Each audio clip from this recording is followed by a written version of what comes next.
I am Hatonn, and I am now with this instrument. We greet you, as always, in the love and the light of the one infinite Creator.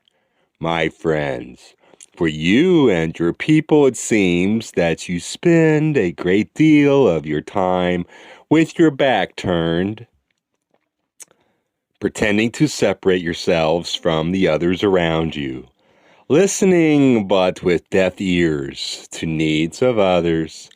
So many stay tuned out to the very planet on which they live. Like a huge television, channels are changed. If you can, slow down for moments at a time and look around and see your brother and your sister. Reach out with yourself for even the briefest moment. Feel love within them and within yourself. You may take another step. You would see those others as part of the one which each seeks. My friends, as beings seeking to grow and be one, the love in you that is you grows only when you allow it to be shared. Take time. Be part of your world. Turn towards your fellows. Share. We are grateful and bow to the winds of desire which have called us to speak with you this evening. That which we say can only act as catalyst for you, my friends, and we diligently warn you against assuming that we know the truth. We are valuable beings. We are, however, beings with a point of view which you are calling for at this time, a point of view that goes beyond the limitations which seem to be so densely set about each of you, limitations of many demands and requirements of your physical bodies. The maintenance of them in this particular culture which you enjoy, and the great mazes and hedges which have grown in your own minds, which, in addition to enabling you to function in this illusion, cause you to be unable to penetrate, in many cases, that very illusion that causes you to suffer. And so we would ask you to follow us in mind as we bring you to another place. For when we speak of time, we must first bring you away from time. So we would bring you through all imaginable densities and experiences, planets, suns, and galaxies, until you have found the wide open, vast, and limitless zero that is at the core of timelessness and of your own being, and see within that timelessness all, an unmoving, timeless, infinite all. You are the Creator, and you are all. There is no time, there is no experience. And you reach within yourself in infinity to make the shattering decision to create, to watch, and to learn. And gathering yourself, you fling that infinite allness into infinite directions, and you create the one thought, the one energy which molds the darkness. Suns appear, brilliant, lucid, infinitely caring, and full of the Creator, full of the one original thought. And they, in turn, gather themselves and fling those energies and recklessly hurl the round reaches of their magnetism. And suns spawn planets and spin in families, and the families spin to become galactic families. There is now light and darkness, and each of the sons decides and chooses more and more what shall be the nature of this creation. How shall love be expressed and experienced? Oh, what infinite amounts of thought and care have gone into what so many have called random chance. And you, small portion of a sun, which is a small portion of the Logos. How many experiences have you passed through to choose this one? How many colors? How many wonders? How many miracles? How many joys and how many sorrows? And infinities have you passed to choose this experience? You are not here by error or chance. You choose this as being of great beauty and tremendous correctness. This confusing, dismaying, unsettling illusion is of your particular choice. How careful you were and how satisfied you were before you began this expression of the Creator within the illusion of your earth walk.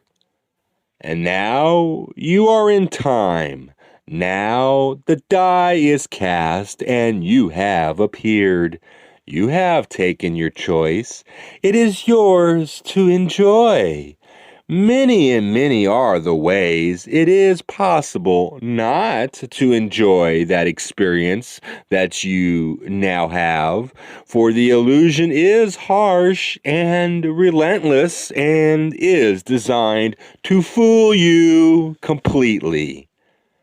It is the great confidence game designed to convince you that you are a creature measured by birth and death, that those things that the culture defines at this time to be desirable are your desires, that those values that are held in fashion at this time shall be yours, and that all that you experience as difficult must be quickly blocked out and erased, so that you may be distracted from such unhappiness and find that happiness that is your birthright. So often, to find happiness without leaving the illusion is to choose either solitude or the imprinting of your desires over the incarnations of those about you. You have forgotten much. You have forgotten the joy that you felt at being able to work with those with whom you have chosen to work. Why have you forgotten this, my friends? We will tell you. It is simple. You are caught in time. It is well to back away and realize that you have designed an often uncomfortable and frequently unhappy existence in order that you may rejoice. And we mean, my friends, rejoice with all your heart at discomfort and pain. It is the same discomfort and pain that you feel when you put your muscles to a new task, a task that has never before been completed or even tried. The pain is good, and when you achieve that which you could not beforehand do, how pleased you are at the progress you have consciously decided to make. This is the nature of your incarnation. You are in your own way an athlete, each of you. The most helpful training is meditation. The most helpful training is meditation. But the painful exercises are usually those involving those about you, because That is when you finish practicing and you begin the race. That is when you offer yourself as manifestation.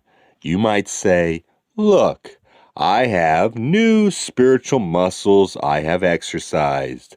Now I shall pit myself against my own record and shall attempt to use those muscles even better or for the first time."